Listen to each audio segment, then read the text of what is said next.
When we have the opportunity and the privilege to bring people into the kingdom, often one of the things that we'll move on to next is, well, where do I learn about God? And how do I learn about God? And who is this God? And what's the Old? What's the New Testament? These very basic questions of the Bible.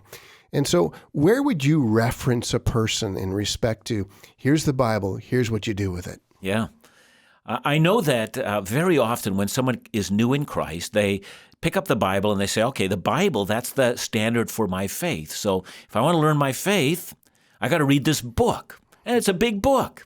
And so they'll often start in Genesis, which is very interesting. They'll get halfway through Exodus and they're fascinated with it. And then halfway through Exodus, they get to the actual construction of the tabernacle and the clothing that priests would wear and so forth. And they struggle their way through that. Yeah.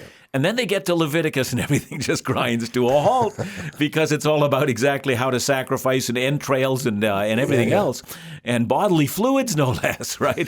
So, they grind to a halt. And the question is often asked, how do I help a new believer? Where should they begin? Mm-hmm.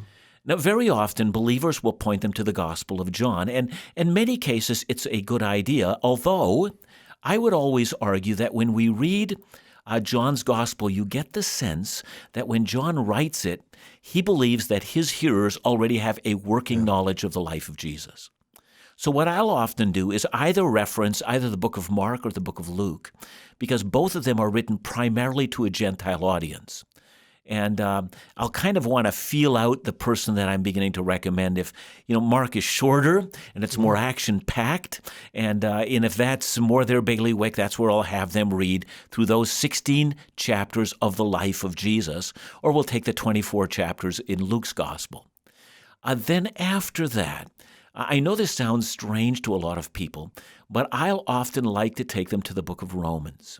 And the reason for that is Romans, even though, it challenges us, but Romans is the foundation which Paul would have taught every single church when he started that church. It's doctrinal basics. And I've often said, if you know Romans well, you've probably heresy-proofed your faith, and you probably understand it well, and you're going to go the distance.